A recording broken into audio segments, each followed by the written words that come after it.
यही कांग्रेस सरकार थी जो 32 सालों तक किसी भी पाल के बेटे को, प्रजापति के बेटे को, नाइक के बेटे को, विश्वकर्मा के बेटे को, लोहार के बेटे को, राजभर के बेटे को, निषाद के बेटे को चुनाव नहीं लड़ने। इस देश का तमाम धन तमाम गुजराती लोग लेके फरार हो गए। चौकीदार साहब आज तक उसका पता नहीं लगा। प्रमोशन का आरक्षण का बिल किसने फाड़ा? समाजवादी पार्टी के सांसद ने। 22 लाख की भर्ती किसने रोकी? समाजवादी पार्टी ने। तो जिस दिन वोट पड़ेगा उस दिन इस अम्बेडकर नगर से आपके फिर से सांसद कलाम शाह जी जीत करके जाने का काम करेंगे। लेकिन साथियों, यहाँ पर और तमाम दल के कैंडिडेट हैं। बहन जी ने अपने सरकार में बहुत काम किया था। चाहे बहन जी ने गांव में खाली जमीन जो किसी की खितौनी नहीं थी, पट्टा दे करके भूमिहीनों को जमीन का मालिक बनाने का काम किया। बहन जी ने पुलिस की भर्ती करने का काम किया। बहन जी ने 22 लाख भर्ती करने का काम किया। और बहन जी ने एक भर्ती निकाली थी सफाई कर्मी की भर्ती। वो भर्ती एक का पद पहले नहीं था। वो भर्ती माननीय बहन जी ने निकाला। और बहन जी ने क्यों निकाला? क्योंकि बहन जी भी गरीब परिवार से आती है। बहन जी ने देखा कि आज भी तमाम ऐसे गरीब परिवार हैं जिनके घर में कक्षा 5-8 से ज्यादा शिक्षा नहीं है। तो क्या उनके घरों में सरकारी नौकरी नहीं जानी चाहिए क्या? अगर जानी चाहिए तो ये बात किसी और नेता ने नहीं सोचा, सिर्फ अगर किसी ने सोचा तो बहन कुमारी मायावती जी ने सोचा। मेरे साथियों, माननीय बहन जी ने बहुत काम किया। और जब बहन जी ने देखा कि इस प्रदेश में तमाम जिले हैं जो बहुत बड़े जिले हैं, और उस कड़ी में आपका अयोध्या जिला भी आता था। अयोध्या जिले में जब डुमरिया घाट के लोग इधर, भ्याव ब्लॉक के लोग इधर, दूर से जब लोग एक तारीख पर भी जाते थे अयोध्या, तो एक दिन पहले जाते थे, तीसरे दिन लौट करके आते थे। लेकिन ये दर्द किसी नेता ने नहीं सोचा। लेकिन धन्य मान्य बहन जी ने जितने भी बड़े बड़े जिले इस प्रदेश में थे, उन जिलों को बहन जी ने विकास करने के लिए छोटे छोटे जिले का नाम रखा। जो अयोध्या जिले को अलग करके, फैजाबाद जिले को अलग करके बहन जी ने जिला बनाया। इस जिले का नाम बहन जी ने किसके नाम से रखा? Doctor B.R. अम्बेडकर साहब के नाम से। और क्या नाम रखा? संत रविदास नगर, संत कबीर नगर, गौतम बुद्ध नगर, ज्योतिबा फुले नगर, रमाबाई अम्बेडकर नगर, छत्रपति साहू जी महाराज नगर, माननीय कांशीराम साहब नगर।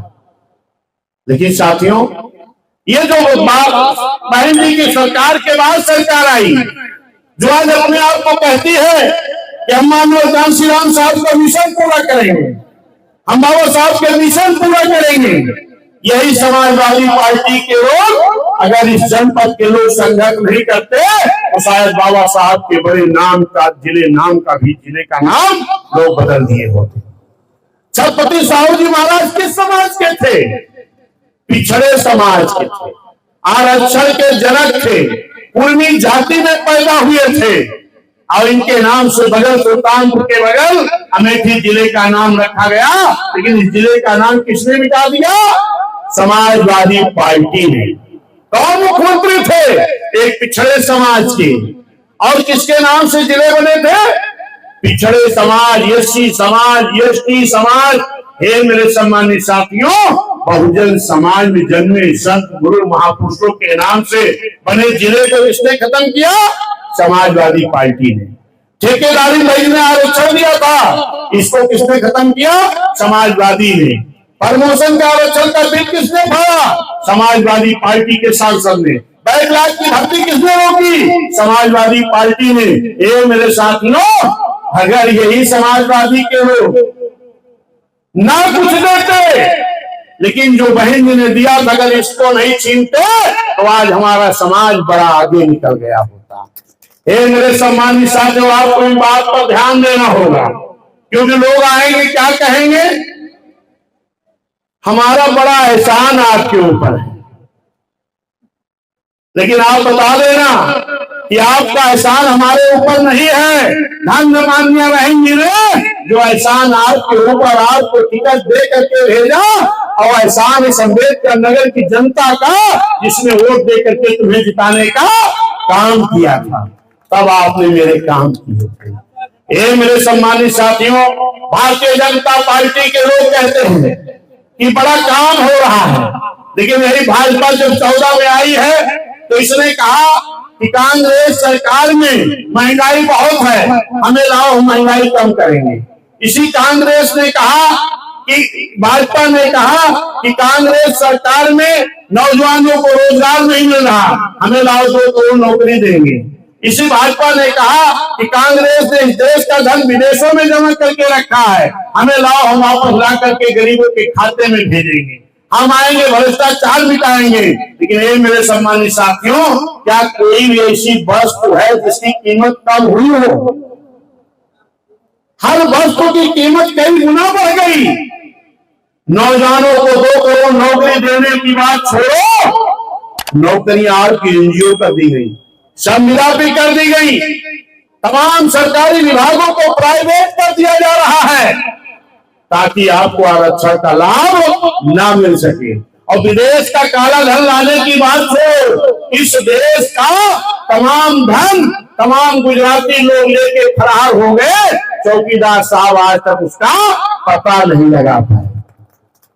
ये मेरे सम्मानित साथियों, आपको ये गौर करना है कि इस अम्बेडकर नगर में भले ही तमाम लोग आपके हितैषी बनने की बात करेंगे, लेकिन आपको एक बात पे बहुत गौर करना है कि कौन सा व्यक्ति आएगा जो हाथी लेकर के आएगा, कौन सा व्यक्ति आएगा जो माननीय बहन जी को प्रधानमंत्री बनाने की बात करेगा। यहाँ कुछ लोग आएंगे ना, अगर जीत के चले गए तो उसको प्रधानमंत्री बनाएंगे जो आपकी सारी योजनाओं को खत्म कर देंगे। कुछ लोग ऐसे भी आएंगे, ये उनको प्रधानमंत्री बनाने की बात करेंगे जो बाबा साहब के संविधान बदलने की बात कर रहे हैं। यही समाजवादी और यही कांग्रेस के लोग आपके बीच में इंडिया गठबंधन के लोग कहते हैं कि अगर भाजपा आई तो संविधान बदल देगी। ये मेरे सम्मानित साथियों, यही कांग्रेस की सरकार थी जो बाबा साहब ने वोट का अधिकार दिया था और वोट पड़ना शुरू हुआ 1952 में और बहुजन समाज पार्टी का गठन हुआ 1984 में। 32 साल तक संविधान में व्यवस्था होने के बाद भी तमाम ऐसे समाज के लोग थे जिनको वोट देने का अधिकार था, लेकिन वोट लेने का अधिकार नहीं था। यही कांग्रेस सरकार थी, यही इंडिया गठबंधन की सरकार थी जो 32 सालों तक किसी भी पाल के बेटे को, प्रजापति के बेटे को, नाई के बेटे को, विश्वकर्मा के बेटे को, लोहार के बेटे को, राजभर के बेटे को, निषाद के बेटे को चुनाव नहीं लड़ने दिया। लेकिन धन्य माननीय कांशीराम साहब मान्या बहन जी, जिन्होंने बहुजन समाज पार्टी बनाई, एक नारा दिया कि जितनी जिसकी संख्या भारी उसकी उतनी हिस्सेदारी, भागीदारी। तब आज जाकर के मेरे सम्मानित साथियों, जिनको पहले भागीदारी मिलती थी उनको भी, और जिनको कभी नहीं मिली थी उनको भी अगर हिस्सेदारी भागीदारी देने का काम किया तो वो पार्टी है बहुजन समाज पार्टी। और नेता थे माननीय कांशीराम साहब और नेता है माननीय बहन जी। इसलिए मेरे साथियों, मेरा सभी समाज के लोगों से आज हाथ जोड़कर निवेदन है, अनुरोध है कि ये जो लोकसभा का चुनाव होने जा रहा है, जिस दिन ये करेगा, ये मेरे सब समाज के लोग हो, चाहे मुस्लिम समाज के लोग हो, पिछड़ा समाज के लोग हो, पिछड़ा समाज के लोग हो, SC ST समाज के लोग हो, न्याय पसंद ब्राह्मण क्षत्रिय वैश्य समाज के लोग हो, आप सभी लोगों से मेरी अपील है, हाथ जोड़कर निवेदन है कि जिस दिन ये वोट पड़ेगा, ये अम्बेडकर नगर के लोकसभा के लोग हो, आप लोग हाथी के निशान के सामने बटन दबा करके BSP को, प्रत्याशी को भारी बहुमत से मोहम्मद कलाम को जिताने का काम करिएगा। एक नारे के साथ, जाति पे ना पाति पे बटन दबेगी। बहुत बहुत धन्यवाद, आप सभी लोगों का शुक्रिया। मेरा आप सभी लोगों से निवेदन है कि भाई अब्दुल मोहम्मद कलाम साहब को आने वाले जिस दिन वोट पड़ेगा उस दिन वोट दे करके भारी बहुमत जिता दीजिएगा और इनके जीतने के बाद इनका सम्मान तो बढ़ेगा, आपका सम्मान बढ़ेगा, बहन जी का सम्मान बढ़ेगा।